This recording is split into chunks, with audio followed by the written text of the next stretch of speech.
Hey Scrappers, thanks for watching the MooseScrapper channel.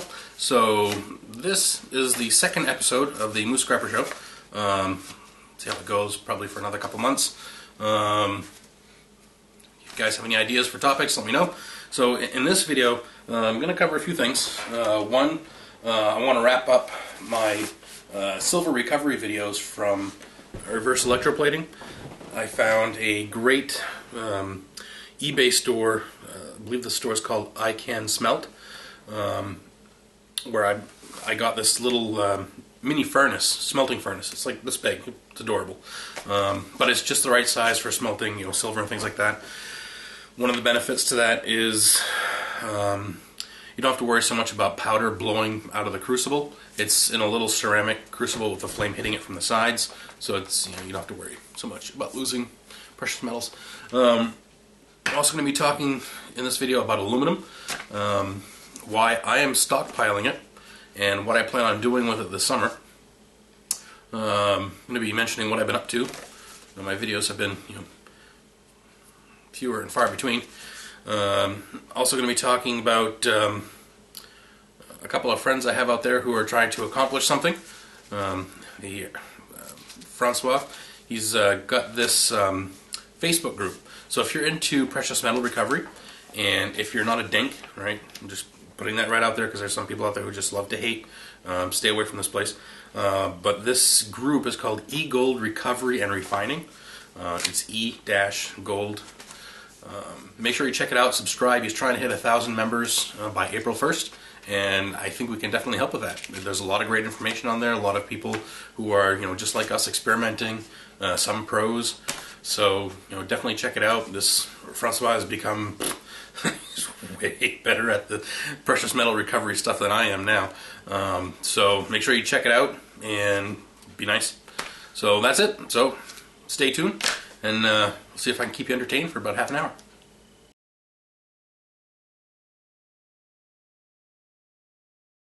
Hey guys, so in this section of the show, I want to talk to you about aluminum.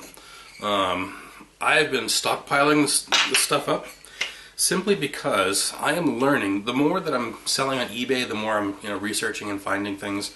If I find something that looks like a good money maker, I want to try it and let you guys know if it works, that you can join in. I mean, the whole point of this channel is to help you guys pay your bills just the way I'm trying to do. So, what I have found on eBay, anything in ingot form tends to sell for at least 3 times the scrap value. So in other words, if you have a metal that's a scrapyard will give you 50 cents a pound, if you make an ingot out of it, you're going to get at least $1.50 a pound. So what I'm finding is something like aluminum, which is fairly abundant. It has a pretty low melting point. This summer, what I'm going to do is I'm going to build a forge out of an old propane tank. And I'm going to try my hand at melting these down into ingots and selling them on eBay. So that's why I'm stockpiling this stuff. Now, I've seen a lot of videos, people doing that with copper. Copper is great. You can get a lot more for it. I mean, I've seen copper ingots going for, you know, 25 bucks for a 5-pound ingot, which translates out to $5 a pound, which is way better than any scrapyard. The problem is, you know, copper melts at a little bit higher temperature, so it's, you know, requires a little bit more to get it there. The system that I'm coming up with should be fairly easy for anyone to do. So hopefully, you know, we can see how that goes, and if I can make, you know, a decent bit of money on it, you know, maybe I can at some point melt enough aluminum ingots, make enough profit on it where I could buy an electric forge where I can make copper ingots. But a fuel-powered copper forge, I just don't know if I could do that here. But regardless, I'll be able to use it for other things, so that'll be a good thing.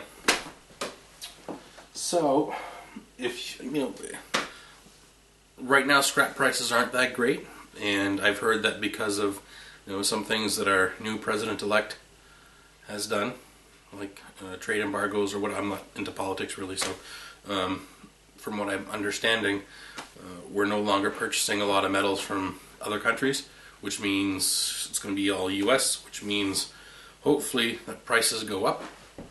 If that's a good thing or a bad thing, I'm not quite sure. Good thing for scrappers, all right, but I'm sure that's going to be reflected in the cost of these items for the consumers, which we all are as well. So, if I could make a suggestion to you folks, while scrap prices are low, if you don't need the money, then hold on to it, because scrap prices will eventually go back up. And if I can show you folks how to make, one of these forges where you can, melt down and make ingots on your own, I think that'll be a pretty good money maker. So stay tuned for that.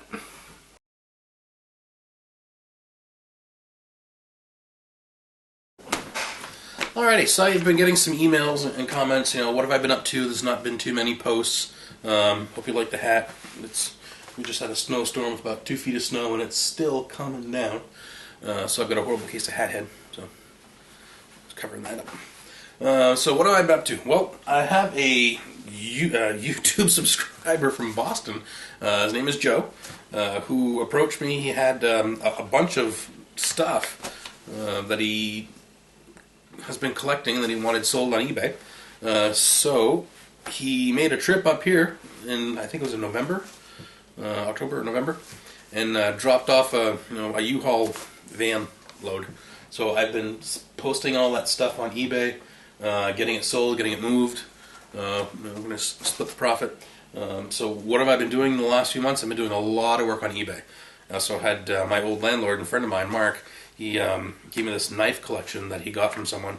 It was almost 200 knives, and most of them needed to be posted individually. So that's a lot of work, a lot of time.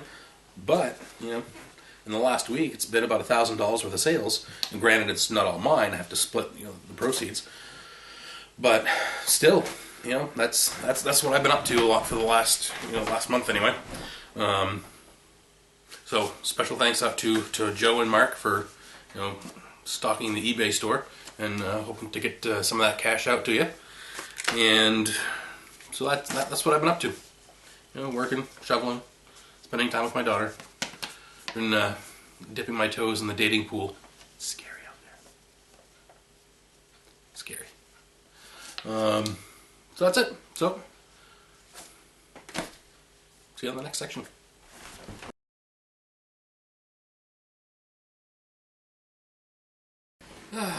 Hey scrappers, thanks for watching my channel. Today we're going to be scrapping an Apple airport. Normally I would suggest reselling these, even though the resale value on eBay, top value is usually around $10. Once you take away your fees and your time and all that stuff, may or may not be worth it, but if it is for you. The reason I'm not selling this is because there's a chunk missing. So these, word of warning, Apple products, they put their stuff together remarkably well. Just about everything they make is a really tough nut to crack. So I'm glad that back piece is missing, because otherwise it would have been really hard to figure out how to get into it to begin with. But as it is like this, I can just pop that side piece off. And what else can I get off of my hands? Nothing. Nope, nothing. Alright, so we're going to zoom in on the table here. And I'm going to do my best to take this apart for you in just a few minutes. Okie dokie. Let's see. It looks like there's something underneath that pad, so let's rip that rubber off. Like I said, built remarkably well. I don't know how anyone at the Apple store, would fix it. A lot of times you can just bring stuff in, their techs can fix things, but this is glued right on. Oh, lovely. Alright, let's get a fitty.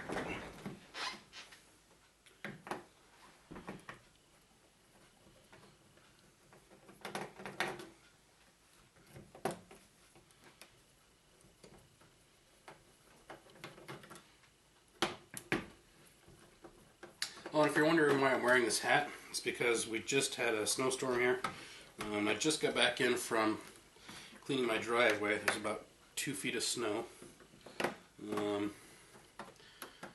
So, yeah. work was called off today because of the weather, which was surprising to me. It's like the second time in 10 years. New management's a bunch of wimps.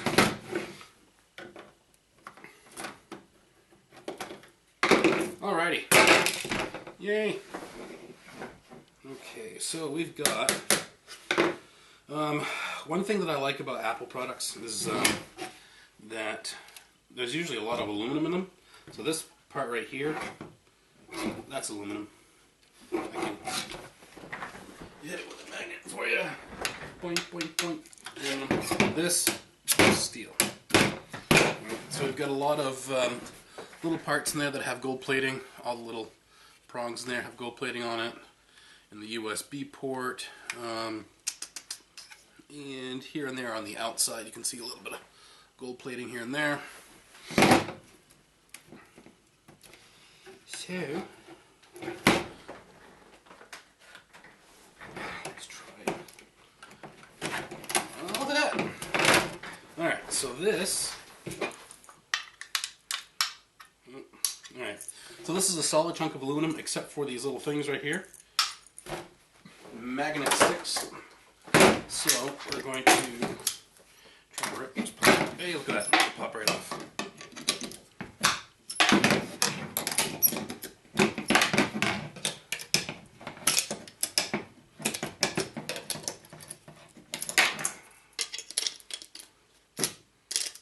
Boink.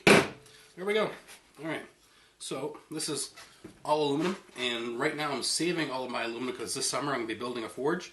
We got our little bits of steel here, more screws, and junk plastic and rubber.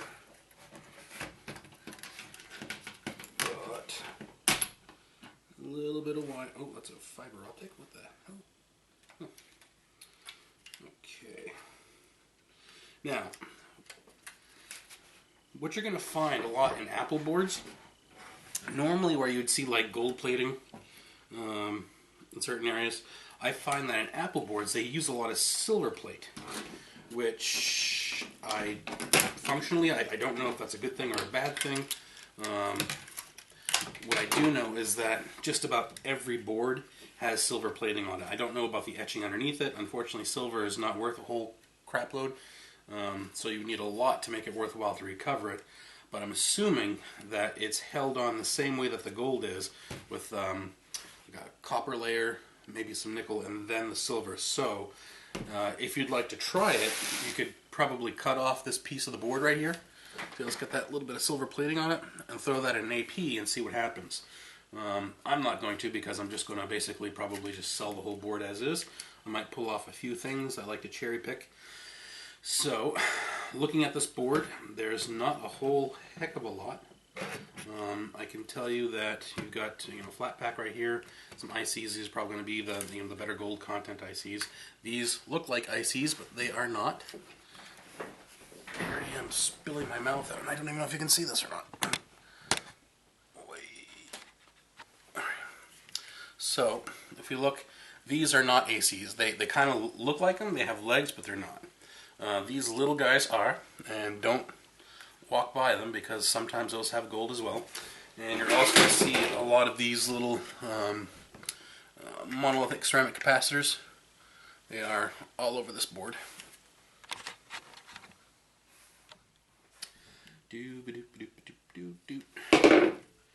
Alright, and this thing, I'm betting that is a Wi-Fi card or something. Now, granted, I'm not an electronics guy. I'm just some knucklehead. But I'm betting if it's a Wi-Fi card, that means there's gold fingers on it. So if I pull it out, oh, look at that. Gold fingers. Easy gold recovery. Alright, and the rest of the card, if you sell to places like Board Sort or whatever, this would go under a peripheral card, I believe. Which, last I checked, was maybe like $2 a pound. So, worth it. And that's about it. I've got this little shielding right here that I'm going to rip off. Let's see what's behind door number 1.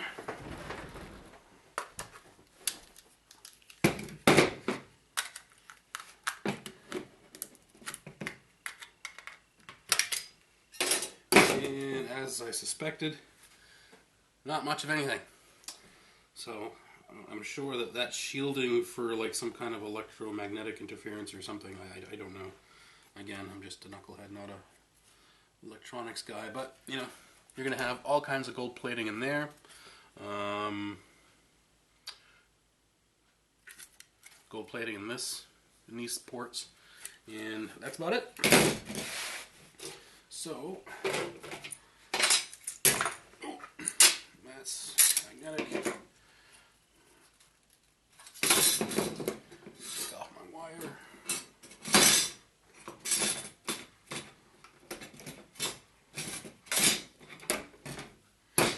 Alright, so there you have it.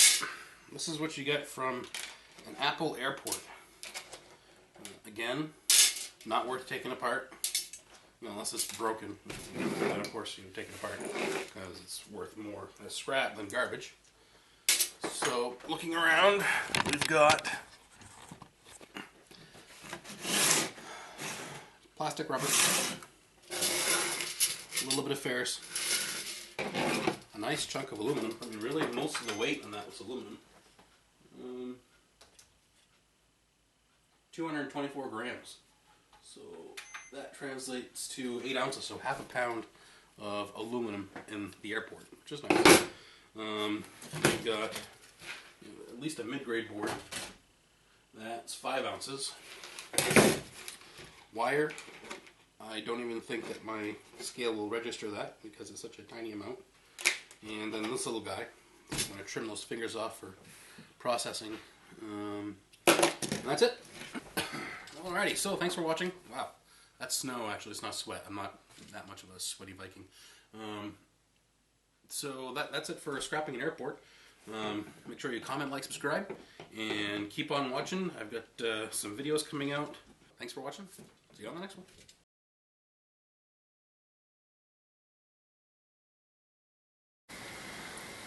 Alright, so what I've got here is a little, it's a little smelting furnace. It's not very big. It's about 5 inches tall or so. But it's the perfect size for these little crucibles, these little ceramic crucibles that are just, perfect. I mean, most people who watch my videos don't refine much more gold than that, at a time anyway. As well as silver. I mean, it's perfect for smelting little 1 ounce ingots, and it's really easy, really easy to use. These things are it's not that they're difficult to build, but there is a science to it. The stuff that's in the middle, the refractory, it's got to be a certain blend. The angle that the holes for the torches go in has got to be kind of right. So there is a lot to it. Now, yeah, you can go ahead and try to make one of these on your own, but there's this guy on eBay. His store name is I Can Smelt, who sells them very reasonably priced. He's got a few different models. Some of them are kits where they have the crucible and the tongs and everything. So definitely check him out on eBay. I'm going to try and put a link to his store in my video so you can take a look. So, I mean, basically all I did was just, you take it out of the package and, fill your crucible up with your precious metal. Alright, it goes right in the bottom there. You light it up, get it going, and then you just wait. Make sure you keep it covered.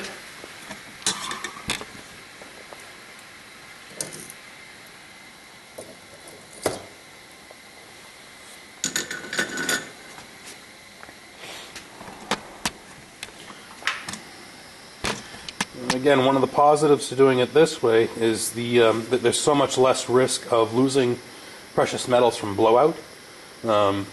Especially with gold, you really want to be careful with that because it's worth so much. So I'm using this to melt down the remaining or the silver that I recovered from those forks and spoons and knives and stuff. So I'm just going to set it in there, let it go for 10-15 minutes, and at that point it should be ready to pour. So I've got my little ingot over there, and I've also got my fire bricks down here. My ingot, the mold, sorry, I'm gonna put that right on top to get it nice and hot, because it is cold in Maine right now, so I don't want anything to break or have something bad happen because there's too much of a temperature difference. So that's it.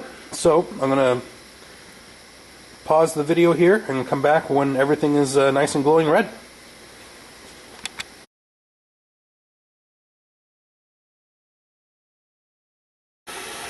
Alright, so it's been about 15 minutes, and I think my silver is just about ready to pour.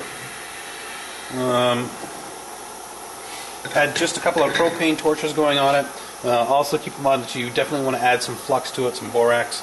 So what I'm going to do is I'm going to take this one propane tank off and replace it with matte for about a minute, just to get the temperature really high because it's really cold outside right now. And I want it to pour fairly well. So I'm going to move my mold top there.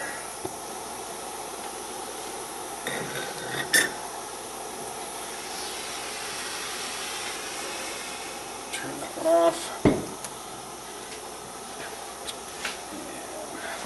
And blast.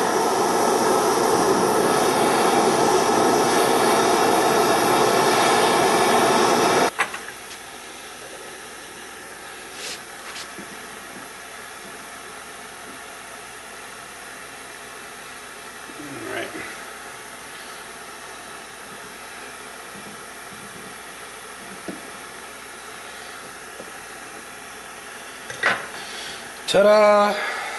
Alright, so I'm going to get this off.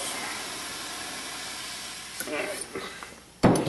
And I don't know if I already mentioned, but I'm sure, if you haven't noticed, I've got fire bricks. These are rated for, I think, 2400 degrees to protect my bench. My little guy is poured. So I'm going to flip it over, and all right, I'm going to run over to some snow here and punch it.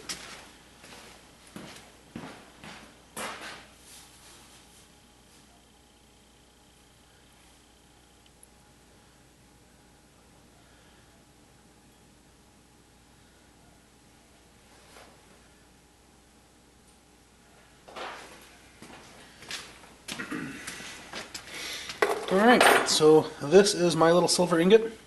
Still got some borax on it, but this is from silverware. So, not bad at all. I think this borax, because I quenched it in snow, probably going to come off pretty damn easy. Oh yeah, look at that.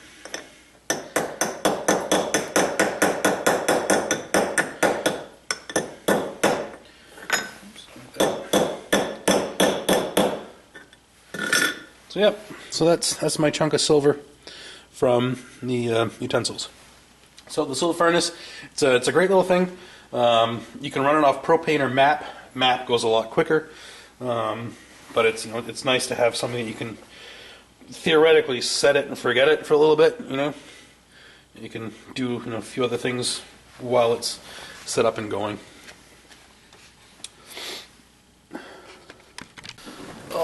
Alright, so that's it for this February issue of the MooseScrapper Show. Thanks for watching. Hope you enjoyed the little bits of information and the smelting that we did. My face is still a little bit numb from standing in the garage. So, thanks for watching again. Make sure you comment, like, subscribe. If you have any ideas for subjects, make sure you put them in the comment section. I do read them. I don't always have a chance to respond to every comment. I wish I did, but I don't. I think that's it. So, again, looking forward to this spring when the weather starts warming up, so I can get that aluminum forge going. I'm excited about that, and I think that's all I got. So thanks for watching, and see you on the next one.